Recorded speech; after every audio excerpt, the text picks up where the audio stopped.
We had the traffic system under control. But we had another problem, an electroplated fence rigged around Steve's mansion, not to Left Ear. He had exactly the right boom in mind to blow a nice-sized hole in the fence. He just needed to pick up some supply of nitromin from Skinny Pete. Left Ear made no explosives, but the mini stick shift stopped him cold. Lyle drove Left Ear to his wheels.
Had our nitromin.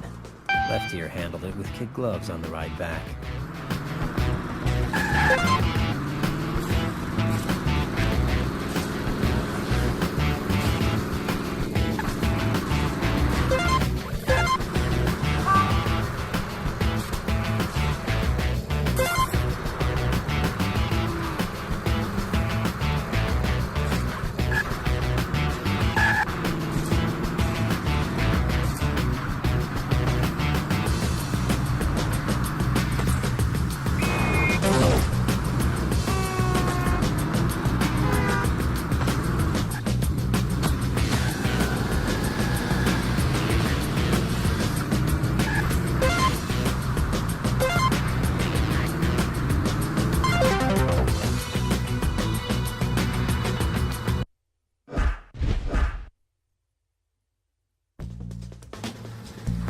Left Ear handled it with kid gloves on the ride back.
Stella showed up late for her date with Steve. He didn't mind or seem to notice how nervous she was. Seeing her father's killer was a lot for her to deal with, but she dealt. And we went to Steve's mansion to hit the safe. We were almost there.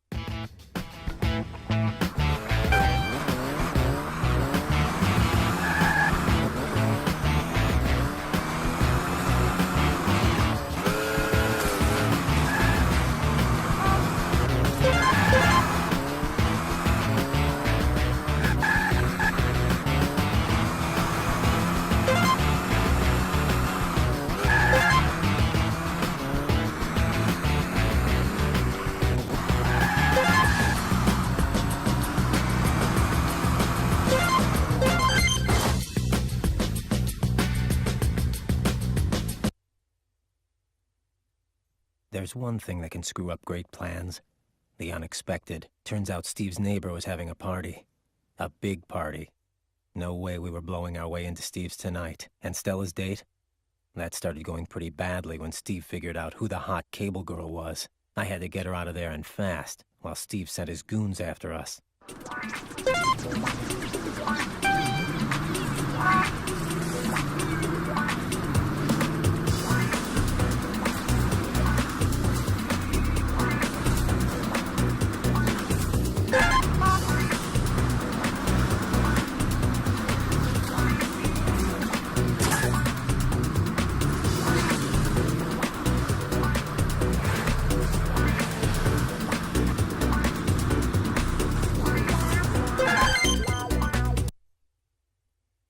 Stella's cover was blown.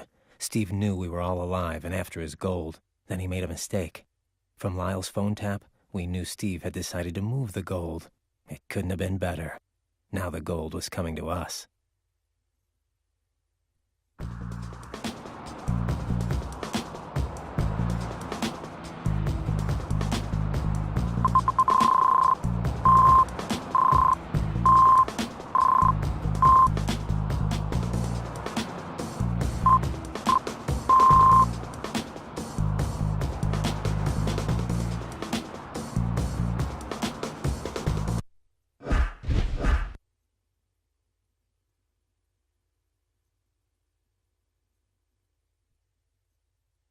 Lyle picked up Steve's plan. A private chopper would pick up Steve while 3 armored trucks would pick up, guess what? The gold. Once he got the gold to the airport, Steve could go anywhere. He'd be gone, so we'd make sure that didn't happen.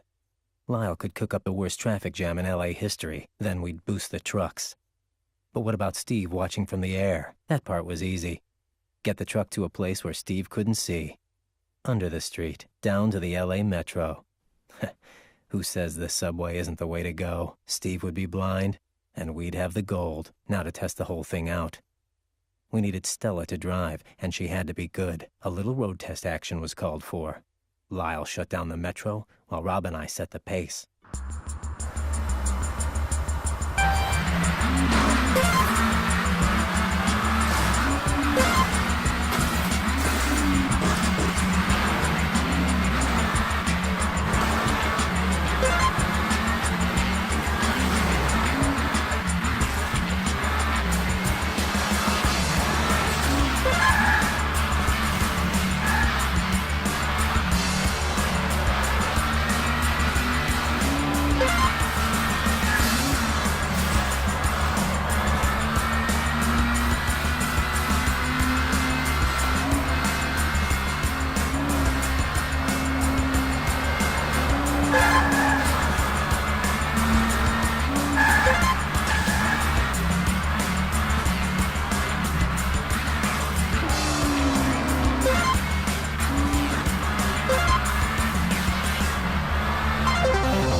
Lyle picked up Steve.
Lyle picked up Steve's...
Stella came through.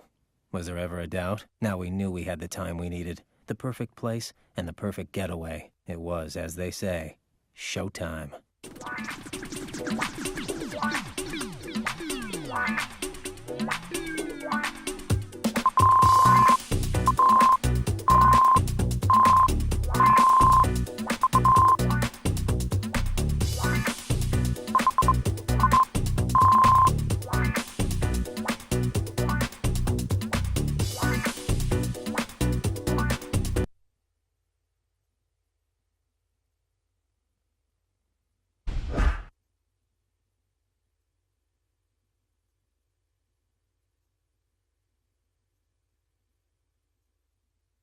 Three armored trucks, but only one could have the gold hole. Can't say Steve wasn't thinking. Good use of decoys, boy. But as we tailed each truck, Lyle said he could tell us which one had the gold. All that weight would make it ride lower. You gotta love that nerd. Handsome Rob would have to tail each truck and find the right one. Then Lyle would use the traffic lights to steer the truck and the gold to a nice little surprise that Left Ear prepared especially for Steve.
You gotta admit, left ear knows his booms. The truck fell right through the street and down to the metro below. The gold was right where we wanted it.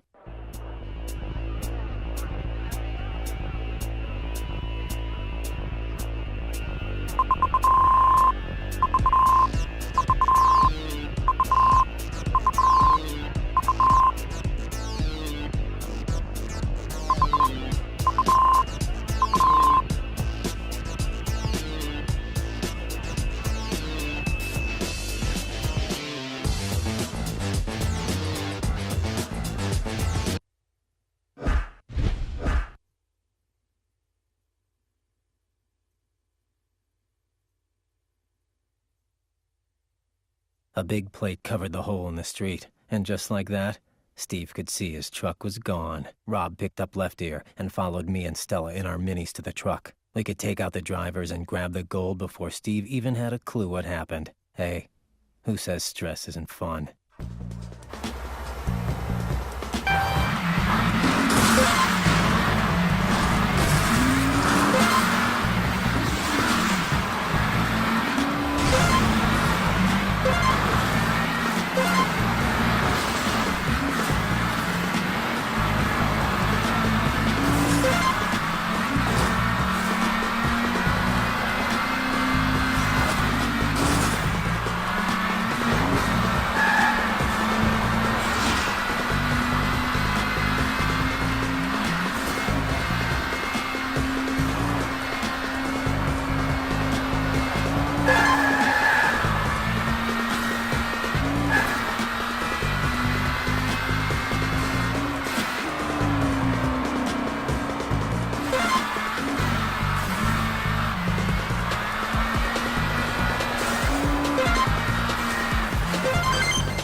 We got to the truck okay, but Steve had switched the safes, and this one was uncrackable. I told Stella she could do it, that she had to do it. She cracked it. And now we had 208 bricks of Indonesia's finest, but we also had some company. Steve's goons were right behind.